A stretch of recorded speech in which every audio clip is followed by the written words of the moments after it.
Nifty টানা ৫ দিন down. কিন্তু আসল কারণটা কি? নিফটি পড়ে যাওয়ার পিছনে কারণটা কি? আমরা নিফটির অ্যানালিসিস তো বহু করি, কিন্তু আমরা নজর দিই না তার নিউজগুলোর উপরে, গুরুত্বপূর্ণ ঘটনাগুলোর উপরে।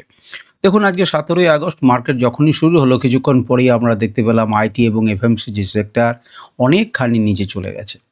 তো এত বড় লং আনউইন্ডিং কেন দেখা গেল? তাহলে কি এফআইআই এবং ডিআইএরা বা এফআইআইরা কি এখান থেকে মার্কেট থেকে টাকা তুলে নিচ্ছে? কারণটা কি? কেন আইটি সেক্টর পড়ল? আপনারা যদি দেখেন তাহলে দেখবেন যে ইউএস এবং ইরানের মধ্যে যে যুদ্ধের পরিস্থিতি এবং সেখানে যে প্রশ্নচিহ্ন, সেই প্রশ্নচিহ্নের জন্য তেলের দাম বেড়ে গেল এবং সেটার উপরে ভারতের অর্থনীতির উপরে একটু চাপ পড়ছে, সেটাকে আমরা বোঝার চেষ্টা করব। আপনারা অনেকবার শুনেছেন যে এসএমসি অর্থাৎ স্মার্ট মানি ক্যাপিটাল কী করার চেষ্টা করছে। তারা দেখবেন metal sector, realty sector, capital মার্কেটে তারা সরে যাচ্ছে। তাহলে এত কিছু হওয়া সত্ত্বেও মার্কেটে যদি এতই গ্লোবাল নিউজ বিভিন্ন রকম খারাপ হয়ে থাকে, তা সত্ত্বেও তারা এই সমস্ত সেক্টরগুলোতে টাকা লাগাচ্ছেন কেন? তাহলে কি সেক্টর রোটেশন হওয়ার চেষ্টা রয়েছে? মার্কেট নিয়ে চলে এলো ২৪,২০০-র কাছাকাছি এবং সেখান থেকে মার্কেটকে তুলে নিয়ে গেল। আমরা কি দেখতে পেলাম? তাহলে কি লিকুইডিটি সুইপ হচ্ছে এখানে? কি মনে হয়? এই সমস্ত কিছুকে আমরা ডিকোড করার চেষ্টা করব। আমরা অ্যানালিসিস করেছি, আপনারা দেখেছেন, কিন্তু এই ভিডিওগুলোতে আমি কি করার চেষ্টা করব, ম্যাক্রো গ্লোবাল কিউজ যেগুলো রয়েছে, গ্লোবাল ম্যাক্রো কিউজ যেগুলো রয়েছে, অর্থাৎ কি ড্রাইভার্স, আমরা ৫টা টপ রিজনকে নিয়ে আলোচনা করার চেষ্টা করব যেখানে মার্কেটে তার প্রভাব পড়েছে এবং যার ফলে পড়েছে। তো আমরা যদি দেখেন তাহলে এখানে যে ৫টা গুরুত্বপূর্ণ, একবারে চলে এলাম একদম সরাসরি আমরা চলে আসি শেয়ার মার্কেটের নিউজগুলোর ক্ষেত্রে, গুরুত্বপূর্ণ নিউজগুলোর ক্ষেত্রে। তো প্রথমেই আমরা সেন্টিমেন্ট দিয়ে শুরু করব যে মার্কেটের সেন্টিমেন্টটা কী। মার্কেটের সেন্টিমেন্ট কিন্তু আজকে বিয়ারিশ ছিল, এ নিয়ে কোনো সন্দেহ নেই। এবং আপনি দেখেছেন আইটি এবং ফিনান্সিয়ালের ক্ষেত্রে একটুখানি কিন্তু সতর্ক ছিল এবং মার্কেটে একটা সেক্টর রোটেশন দেখা যাচ্ছে। চলুন এক এক করে ৫টা কিউকে আমরা লক্ষ্য করার চেষ্টা করি। প্রথমেই যেটি অবশ্যই বলতে হবে যে আইটি এবং এফএমসিজি সেক্টরে একটা চাপ রয়েছে। তার মধ্যে আইটি সেক্টরকে প্রথমে নিচ্ছি। আইটি সেক্টরে কিন্তু আমরা হেভি লং আনউইন্ডিং দেখতে পাচ্ছি এবং গ্লোবাল যে গ্রোথ কনসার্ন, সেটা কিন্তু অবশ্যই এই মার্কেটের প্রতি রয়েছে। গ্লোবাল গ্রোথ আউটলুক যদি দেখা হয় এবং এন্টারপ্রাইজ টেকনোলজি ডিমান্ড নিয়ে একটা অনিশ্চয়তা শুরু হয়েছে। আমি জানি না কতজন এই দুটি শব্দের অর্থকে বোঝেন, অর্থাৎ গ্লোবাল গ্রোথ আউটলুক এবং এন্টারপ্রাইজ টেকনোলজি ডিমান্ড, এই শব্দ দুটি জানার চেষ্টা করুন, আমরা একটা গুগল করুন। আমরা যদি এগুলোকে এক্সপ্লেন করতে যাই তাহলে অনেকটা দেরি হয়ে যাবে। তো এখানে কিন্তু একটা অনিশ্চয়তা রয়েছে। সেই অনিশ্চয়তার কারণে আমাদের আইটি কোম্পানিগুলোতে একটা ব্যাপক নেতিবাচক প্রভাব পড়েছে এবং মনে করা হচ্ছে যে এখান থেকে মার্কেট থেকে টাকা তুলে নেওয়া হচ্ছে খুব চুপচাপ। এই স্পেস থেকে যারা ইনভেস্টার রয়েছেন, একটা আইটি সেক্টরে যারা ইনভেস্টার, তারা কি করছেন, সেখান থেকে প্রফিট বুকিং করে নিচ্ছেন, অর্থাৎ এক্সিট হয়ে যাচ্ছেন।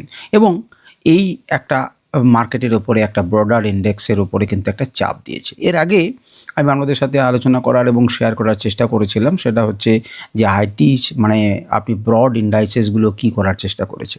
আপনারা যদি আজকে দেখেন তাহলে দেখবেন যে নিফটির হয়তো উপরে চাপ রয়েছে, নিফটি 50-র উপরে কিন্তু চাপ রয়েছে, কিন্তু স্মল ক্যাপ এবং মিড ক্যাপের ক্ষেত্রে দেখতে পাবেন যে একটুখানি সেখানে সুবিধা রয়েছে বা একটুখানি চাপ মুক্ত রয়েছে, সেখানে কিছু বাইং দেখা যাচ্ছে। তাহলে বুঝতে পারছেন যে মার্কেটকে নিফটি 50-কে টেনে নিয়ে যাওয়ার, নিচে নেমে আসার পিছনে সবথেকে বড় হাত কার রয়েছে? আইটি। এবং আইটি কী জন্য কমেছে আপনাদের সাথে আমি শেয়ার করলাম।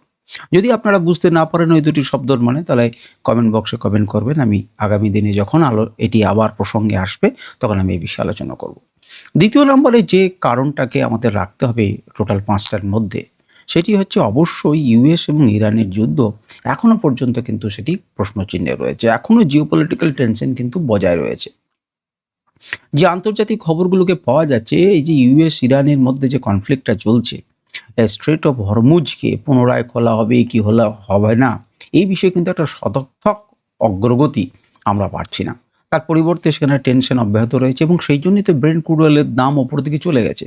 আপনি যে ম্যাক্রো নিউজগুলোর উপরে নজর দেবেন, তার মধ্যে অবশ্যই ক্রুড অয়েলকে আপনাকে রাখতেই হবে, যে ক্রুড অয়েল কী করছে তার উপরে অনেক কিছু নির্ভর করে। একদম 90 ধার অবধি চলে গেছে, 90-এর কাছাকাছি চলছে। সুতরাং এটা করলে ডোমেস্টিক ইনফ্লেশন বাড়বে এবং ইকোনমির উপরে ম্যাক্রো ইকোনমিক একটা ভয়ের কারণে সবাই কিন্তু ইনভেস্টাররা কী করছেন, সতর্ক হচ্ছেন এবং সেজন্যই কিন্তু টানা আমরা পরপর কী দেখছি, মার্কেট কিন্তু নেগেটিভ হচ্ছে।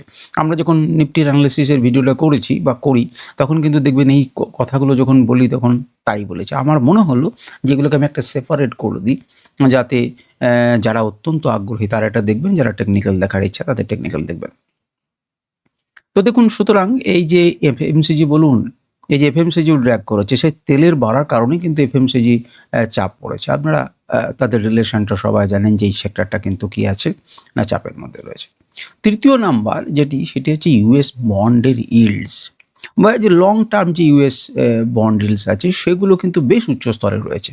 কিছুদিন আগে আমি আলোচনা করেছি যে 4.66% স্তরে ছিল, আজকে ডেটাটা আমি চেক করিনি, কিন্তু উপরের দিকেই রয়েছে। তাহলে উপরের দিকে থাকা মানে যদি সেখানকার ইনভেস্টাররা মনে করেন যে আমার দেশে বসেই টাকা পাচ্ছি, তাহলে বিদেশে তারা ইনভেস্ট করবেন কেন? সুতরাং ইমার্জিং মার্কেটগুলো থেকে, অর্থাৎ যেগুলো আস্তে আস্তে বড় হচ্ছে, সেই সমস্ত মার্কেট থেকে তারা টাকা তুলে নেবেন, তাহলে ঝুঁকি নিতে চাইবেন না, তার পরিবর্তে তারা নিজেদের দেশে চলে যাবেন। তাহলে স্মার্ট মানিরা টাকা তুলে নিচ্ছেন কোন জায়গা থেকে? টাকা তুলবেন যেখানে গোলমাল হতে পারে, যে সেক্টরগুলোতে ভবিষ্যৎ সামনে খারাপ, সেই সেক্টরগুলো থেকে তারা টাকা তুলে নিচ্ছেন। সেই রকম ইঙ্গিত পাওয়া যাচ্ছে আইটি সেক্টর থেকে। এবার আইটি সেক্টরের চার্টকে অ্যানালিসিস করতে হবে এবং দেখতে হবে তারা কোন জায়গাতে রয়েছে। নিরন্তর যদি আইটি সেক্টর থেকে পড়তে থাকে, তাহলে বোঝা যাবে যে সেখান থেকে তারা টাকা বের করে নিচ্ছেন এবং তার পরিবর্তে টাকা কি তারা নিয়ে চলে যাচ্ছেন, না নতুন করে কিছু অন্ততপক্ষে অন্য সেক্টরে দিয়ে যাচ্ছেন। সেই রকমই সেক্টর কিন্তু আজকে আমরা মেটালে দেখতে পারি। মেটালের উপর তারা ভরসা রেখেছেন। তারা অটো সেক্টর নেগেটিভে ক্লোজ হয়েছে, কিন্তু অটো সেক্টরের বেশ কিছু স্টকে কিন্তু আমরা দেখতে পেয়েছি ভ্যালু বাইং দেখতে পেয়েছি। যদিও আমি সে কথাটি কোন স্টক সেটি উল্লেখ করতে পারবো না, আপনারা একটুখানি চেক করুন, তাহলেই আপনারা বুঝতে পারবেন। তাহলে গ্লোবাল একটা যে উইকনেস, তার জোরে কিন্তু ফিনান্সিয়াল সার্ভিস, প্রাইভেট ব্যাংকের সেক্টরে একটা উল্লেখযোগ্য লং আনউইন্ডিং দেখতে পাওয়া গেছে, যা সূচককে রেডে ক্লোজ করতে বাধ্য করে আমাদের নিফটি 50-কে। 4 নাম্বার সেটা হচ্ছে ডিআইআইদের একটা স্ট্রং ক্যাশ ফ্লো।